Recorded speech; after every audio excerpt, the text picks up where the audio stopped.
Well, hi, everybody, and welcome to the Hanley Effect. I'm John Dyben. I'm Rachel Docekal. Dr. Docekal, how are you today? Dr. D, I'm extra excited.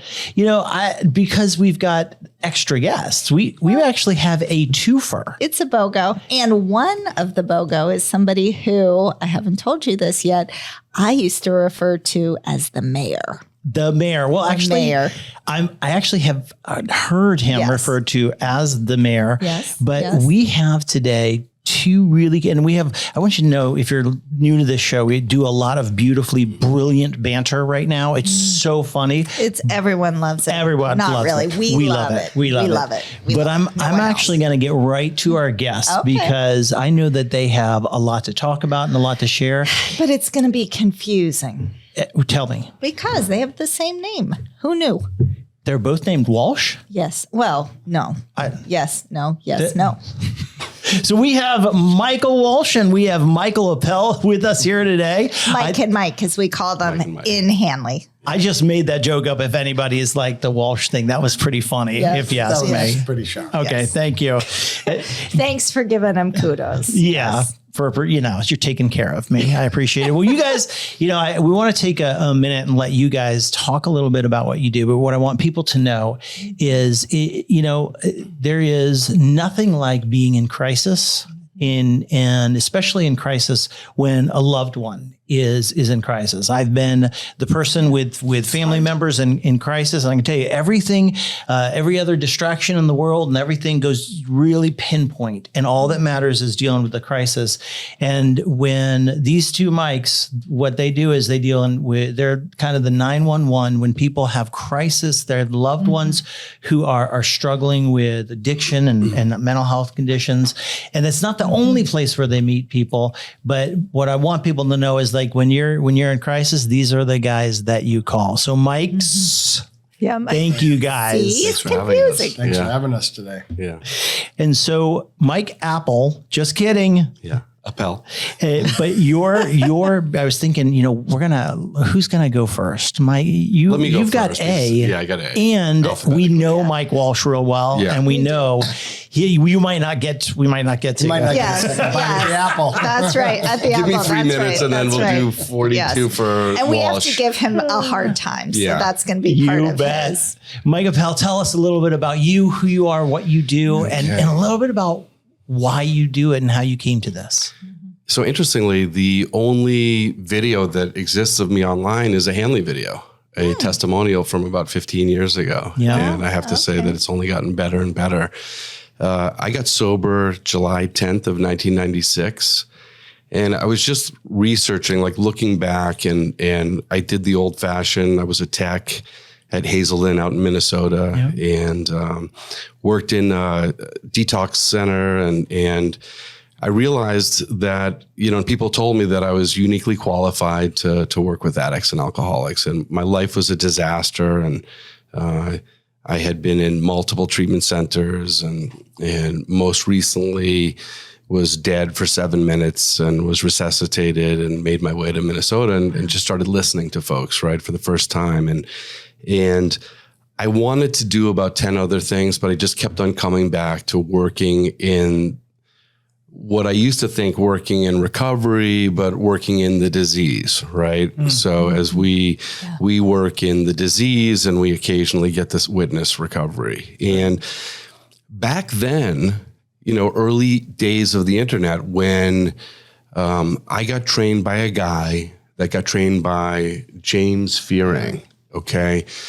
And he passed away a few months later. And at that time, if facilities gave out your phone number, you were doing 4, 5, 6, 8, 10 interventions a month, right? So I worked for a company and worked my butt off. And they said, listen, we're going to try to sort of upgrade the clinical experience of interventionists, and if you promise to go back to school. So I went back to school, finished my undergraduate, got a master's in counseling at 30, and spent years and years doing like 6 interventions a month, like no life, just flying around the world and intervening.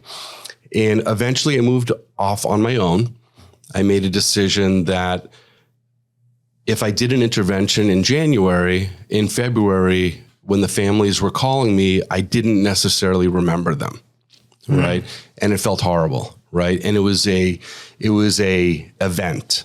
And can we just say for people who don't, when you're saying 6 interventions, 7 interventions a month, that's not a small number. That's that's a tremendous. So for people who don't have any reference point, just to be clear, that's a tremendous amount of work. Yeah, it's one emotionally, one is tremendous. We're talking about Hoboken to Arizona to Palm Beach to Connecticut to, the flying and all that stuff. So it's a lot. There's not much of a life left when you're doing that.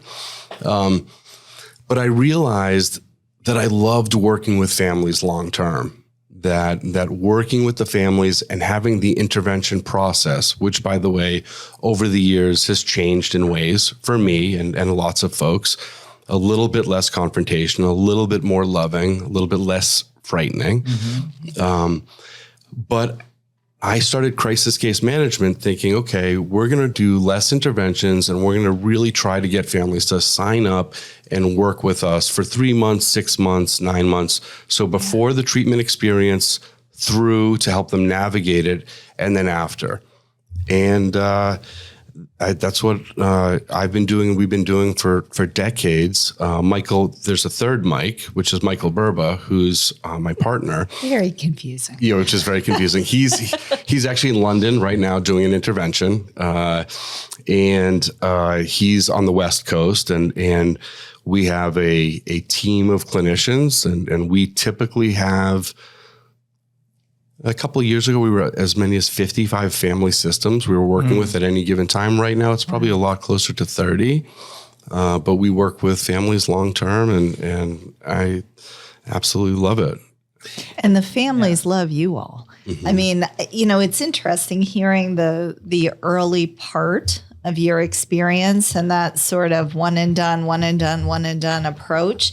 That is so counter to the work that you all do now. Yeah. And, the relationship longevity that you have with these families and really seeing your success over time.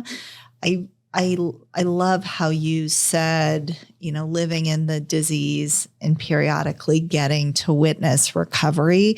We talk a lot about, it's not, okay, I'm going to go into treatment and in 30 days I'm cured, and people need to understand that this is a journey. This is not, like taking a pill. Right.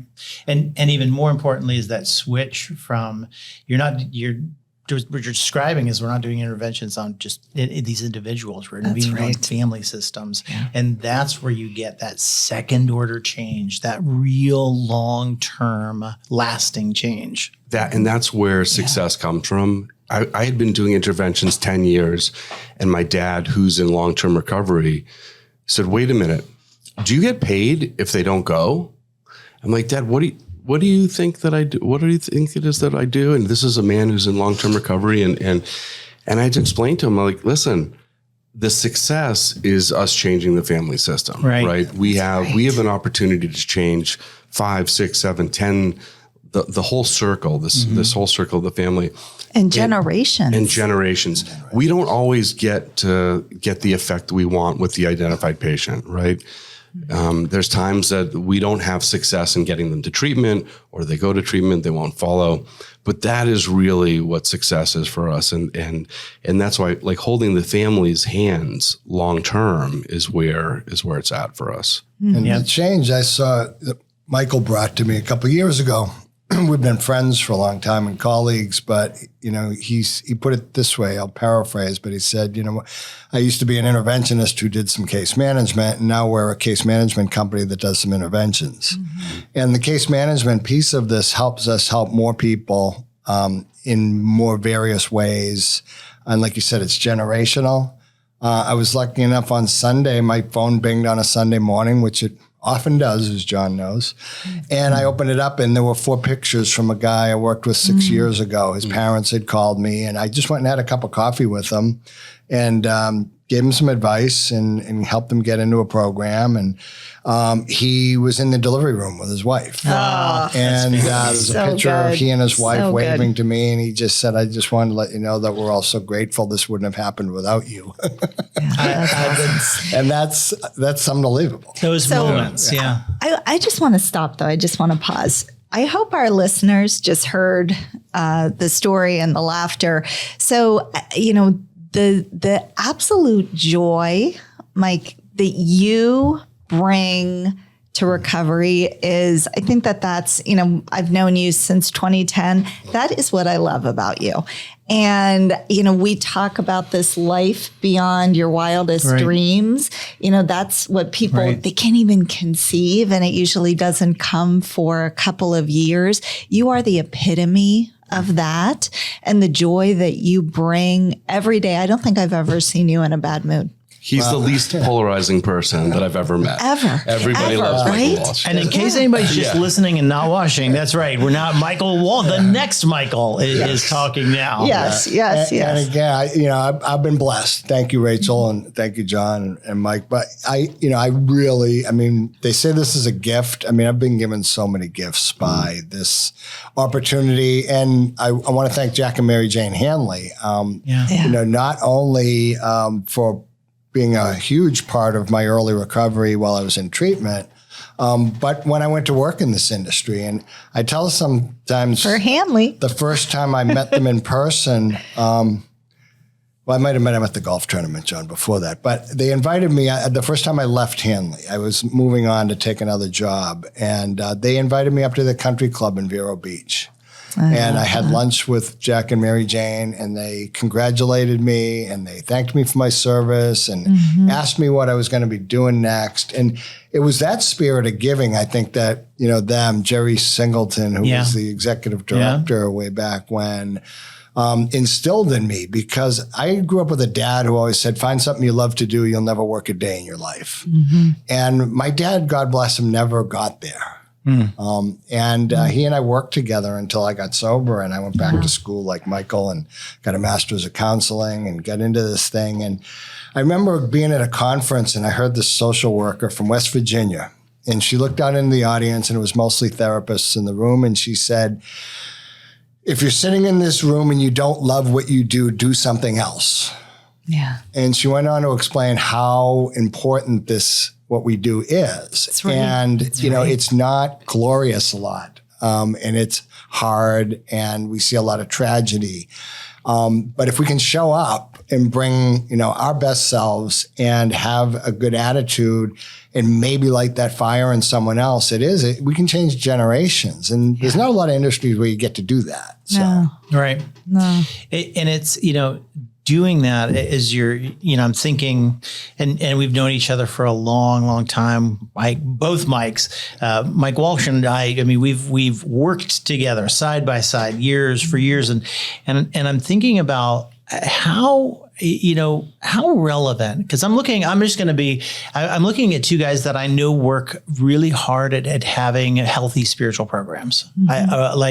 You're people who do work on yourself. You're people who, live a self-examined life.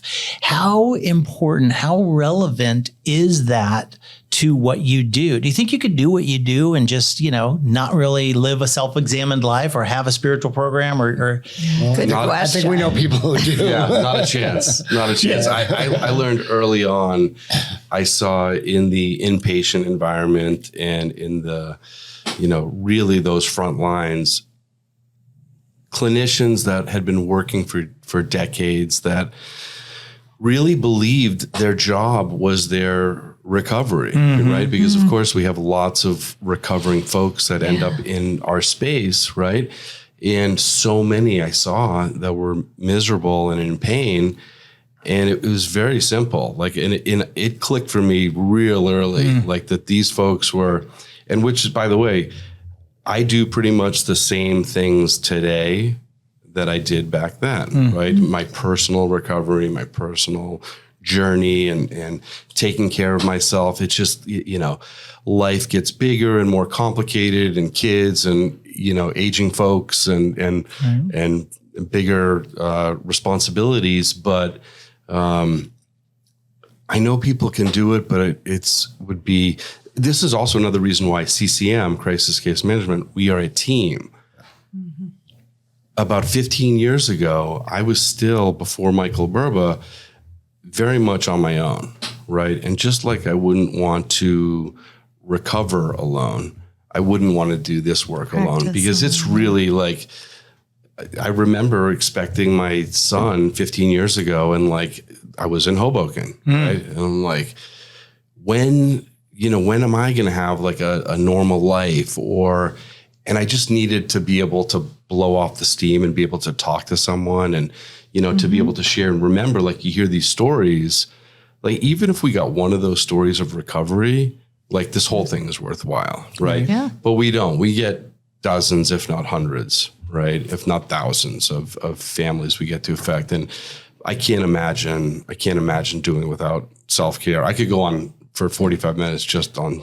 And I think how we show up is so important. Talking to Jerry Moe, who you guys know well, and Hanley does work with, and Jerry's been working with kids a long time in this thing. And, I didn't come into this hoping to have a good attitude to bring to work. But I'm glad that people taught me that was important.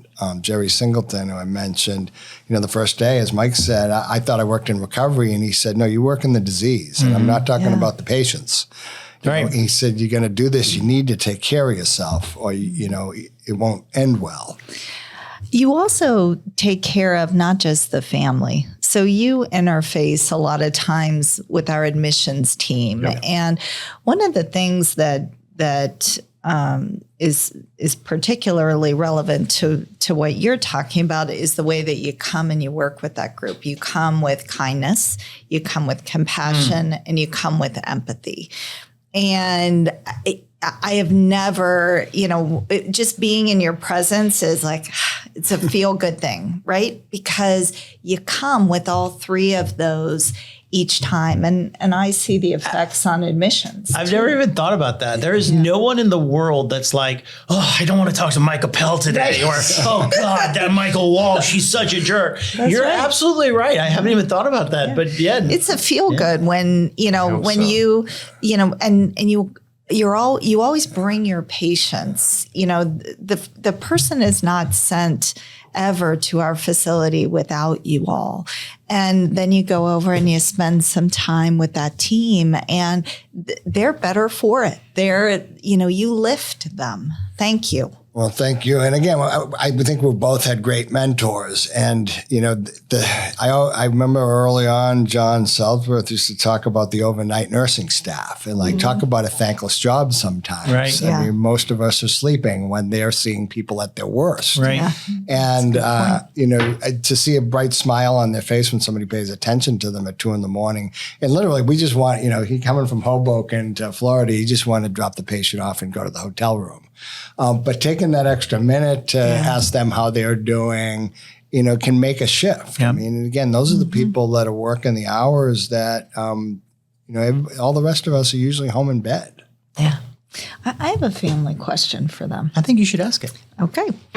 So you work with the family system. How often do you find that the person who ends up in treatment is maybe not the identified patient, or the person who ends up in treatment is in addition to the identified patient? They're typically not the only identified patient, right? They may be, they're the squeakiest wheel, they're the ones with, especially with youngsters and the rapid progression of drug use and abuse and how that affects the family. But very rarely, and most of our families are pretty complex, I'll say, right? Or sick, right? So we do a pretty good assessment. And that's important to us on the whole family system prior to doing the intervention. Especially it's sometimes more than the families expect, because we do a big clinical assessment on everybody in the family. And if you go in blind, there's some pretty huge, it's a huge minefield, right? And so you step into an intervention on a family, and there's some real I'm not going to get into it, but yeah, some real secrets, some real horrifying things that come out at an intervention. And we better know that prior, things that are just awful. Right. Yeah, Right? I try to tell people that it's like the family's been in a car accident. And, yes, we're there to initiate some direct care quickly for an identified patient, but the whole family's been in the car accident. And they want to triage and So we just got a call recently, a family that I've done 5 interventions in the family over the past 20 years. Jeez. And Michael's going to go do one soon for the same family. Wow. Because and we're talking about 3 generations, right, of substance abuse disorder. So usually the families are complex. Yeah, 5. I mean, that's Well, I think about that, when you think about, you're talking about 5 interventions on different people over the years. Do you ever find yourself doing interventions on the same person or more than one intervention? Unfortunately, that's, I love the call or the text with the pictures from the delivery room, but prior to this model of more case management,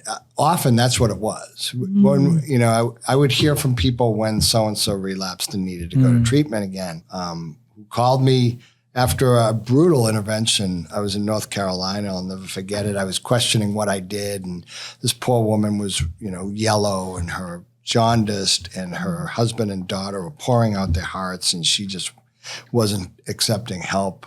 And as I drove away, I thought I should change careers, and my phone rang.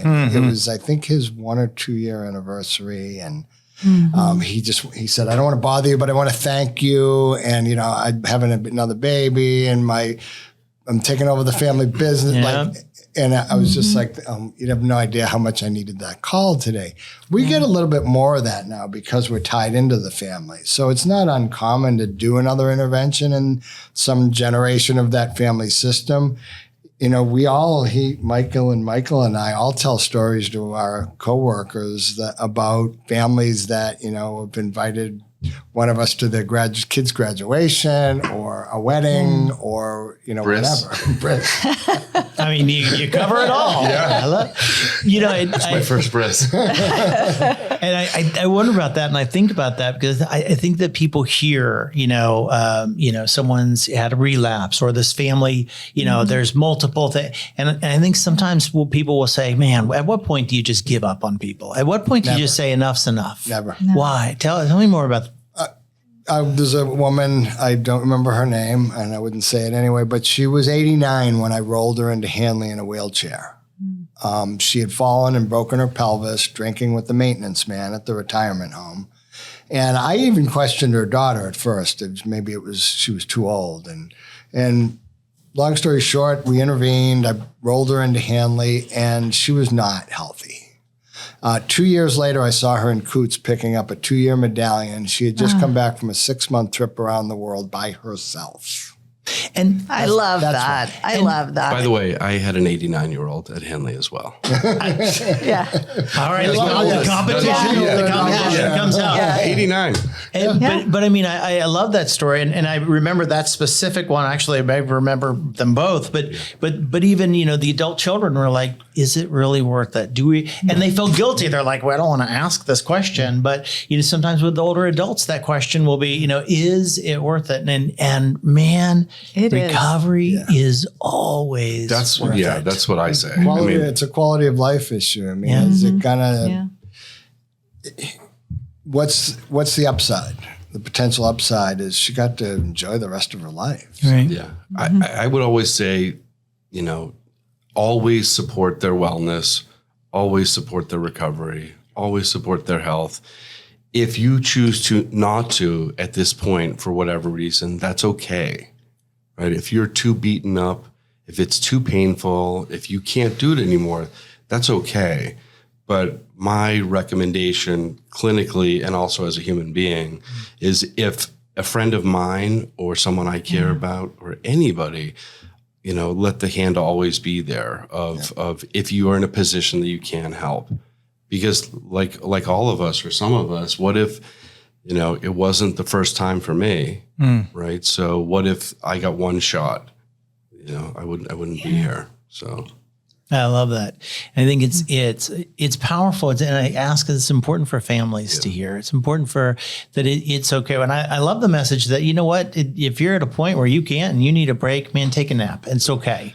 And as someone who's had that, those ups and downs and that family member, and I care and I love, and then love can be exhausting too. Hearing if I had heard someone say, you say to me, hey, John, it's okay. Take a nap. You don't have to, we'll pick this up, but take a rest, take care of yourself. That would have been so powerful, along with that same message that says you don't ever have to give up on anybody. And I also want to say, if you're worried about somebody, call and ask. It's amazing how many people I've met on airplanes, because I'll talk to people. They ask me what I do. I tell them. By the way, the mayor that you referred to, in case anybody's wondering. Yes. Very right. Yes, he will talk. It is Mayor Michael Walsh. Yes. I will not either, Mike. I say I'm a plumber. Yeah. But Michael, I'm the woman who has the earbuds and sort of. Sometimes I wish I had done that, believe me. But it's, people say, I didn't know I could ask someone for help, or ask someone if they wanted help, or reach out and get information. And that's really, to me, the sad part of this is there is help out there for people. There is. But so many people don't have the knowledge or understanding, and they don't want to pick up that phone and ask. Partly because, as Mike pointed out, the internet came along and made this a minefield. You never know who you're going to get. Right. Yeah. But when you get a hold of somebody and you ask for help, I always tell people I wouldn't want to be at someone's funeral saying, I wish I'd said something. Yeah. And, I was the benefit of Michael doing my best friend's intervention. He went to Hanley, had a great experience. He drank himself to death a couple of years later. And, after the intervention, he was really mad at me. And then while he was at Hanley and afterwards, he was really happy that we had done it. But when he passed away, I was sad. I'm still sad. It's been a decade. But I don't have to live with, I wish I had said something. Right. Mm-hmm. Right. Yeah. Yeah. Well, and we know that 10 to 15% of people who actually need treatment in this country get it. A lot of those folks over the 10 or 15% really don't realize they need it, or the effect they're having on their family. Well, a lot of times people think they're on the passing lane on 95 and they need to move over a lane. And, we get there and look at the family system and say, no, they're on the Florida Turnpike going in. They're going south. Right. They're going north. Yeah. And the families will think, you just come in, we'll be okay. But that's the beauty of intervention. It's the beauty of therapy, is that you can get, as a therapist who had, was struggling with this in my own family, right? I've got all the knowledge, and yet there was stuff I couldn't see. I needed others to come in and say, John, you're not seeing this straight. There's a bigger problem than you think, because it's just the way we all are. It's not about how much knowledge you have. It's about if you're too close to it, you can't see it. Yeah. Sensitized to it. So speaking of close. Oh no. It is. So I'm the guy who's supposed to tell us when we're coming towards the end of our time.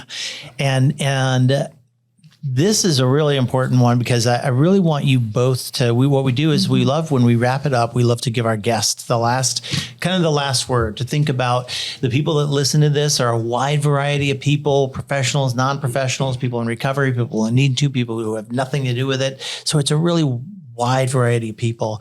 And we like to let our guests take the last minute and just say one thing that they would want this broad audience to hear.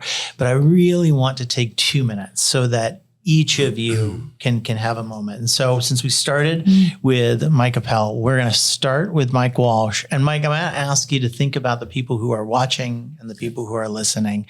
And what is one thing that you would want them to hear from you? That there's always help available. Don't give up. Don't be afraid to get second and third and fourth opinions. I've learned a lot from some great mentors over the year, but the most important thing I think I've learned is that I don't know what I don't know. So I've got people from Mike Appel to I could name a laundry list of people in and outside of our field that I can bounce things off of and get information, because there's no one client I've never done the same intervention twice. And there's no one treatment protocol. So, use all of the tools that are available out there, whether you're brand new at this and somebody in your life needs help, or you've been doing this in the trenches for 30, 35 years. I heard it from a guy named Leo F. in a 12-step meeting years ago that he prayed every morning to always remain teachable. And I love that. I want to do that myself, and I would encourage all of you to do that as well. I love it. It's so good. Thanks, Mike. Ditto. No, I also never give up on your loved ones. And I think trying to help your addict or alcoholic or sick family member, it's one of the scariest things that a person ever does. Right. And to walk through the fear because it's worth it. Right. And also in the context of us being here with you both, two people we respect very much. In this world with the internet, it's really important to do a lot of research on the people you're working with and the facilities, because there's more and more beds probably for mental health. Right. But as far as we're concerned, the road has gotten narrower and narrower in terms of facilities and places that can really take places that we would send our family members like Hanley. Right. And so never give up, and recovery is available. I've come across few addicts that were even as bad as I was, right? And I'm coming up on 29 years of continuous sobriety. And so like this recovery is possible. Don't give up, and walk through the fear and be, when you're clicking on Hanley on the internet, make sure it's Hanley. Because because you never know. Yes. You never know. Right. You might be clicking on something else. Yes. So be really careful and talk to folks that know what they're doing. And thanks you guys for having us. Thank you. Thanks for having us. If a family wants to access your services, if they just want to talk, how do they get in touch with you? www.crisiscm.com. So crisis, case management, crisis CM for short. Crisiscm.com. You all are the best of the best. Thank you. We're fortunate to get to do what we do, and we love that you guys are doing what you're doing. We're so happy to have Hanley back with the foundation. Thank you. Thank you. Thank you. Thank you guys for being here. As always, thank you, Dr. D. Thank you, Dr. D. I mean, that this was fun. This like is a the good Mike one. Square. Yes, I love it. Well, it's really, there's a third one. That's right. tell them. But we got to bring that one here too. Yes, we got it. And so thanks everybody for watching or for listening. We'll see you next time on The Hanley Effect. Thank you for joining us for The Hanley Effect. To learn more about our programs, visit hanleyfoundation.org or call 844-502-4673.